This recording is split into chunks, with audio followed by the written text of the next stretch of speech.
पौष महिन्यात येणारा सण म्हणजे मकर संक्रांत. धार्मिक आणि सामाजिक दृष्टिकोनातून हा सण महत्त्वाचा आहे. सूर्याचे उत्तरायण सुरू होते. आता दिवस मोठा आणि रात्र लहान होते. याचा मानवी जीवनावर अधिक सकारात्मक परिणाम पाहायला मिळतो. मकर संक्रांतीच्या या पर्वकाळात दान धर्माला विशेष महत्त्व आहे.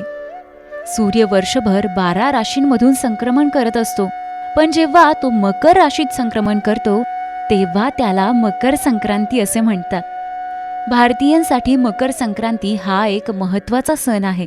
या संक्रमणापासून सूर्याचे उत्तरायण सुरू होते आणि त्याचे स्वागत अगदी जल्लोषात केले जाते. या पुण्यकालात श्राद्ध, पूजा, होम, तर्पण इत्यादी विधी केले जातात. मकर संक्रांतीमध्ये तिळाचा वापर मोठ्या प्रमाणात असतो. थंडीचे दिवस असतात, त्यात तीळ हा उष्ण असल्यामुळे त्याचा वापर जास्त होतो.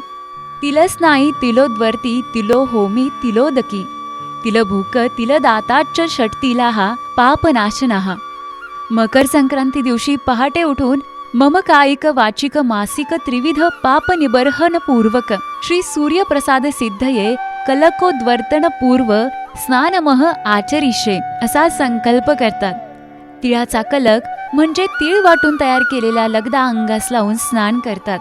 अंगास तिल चूर्ण लावणे, इष्टदेवतेस उद्देशून नाममंत्राने किंवा व्याहृतींनी तिळाचा होम करणे, तीळ घातलेले पाणी पिणे, तिळाचे विविध पदार्थ खाणे आणि तिळाचे विविध पदार्थ आपल्या आप्तेष्टांना देणे असं सगळं मकर संक्रांतीला केलं जातं. काही स्त्रिया मकर संक्रांतीच्या निमित्ताने सुवासिनींना स्नानासाठी तेल, उटणे वगैरे पदार्थ देतात.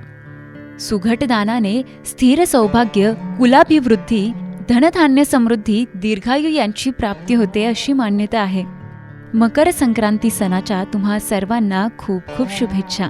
तिळगुळ घ्या, गोड गोड बोला. तिळगुळ घ्या, गोड गोड बोला.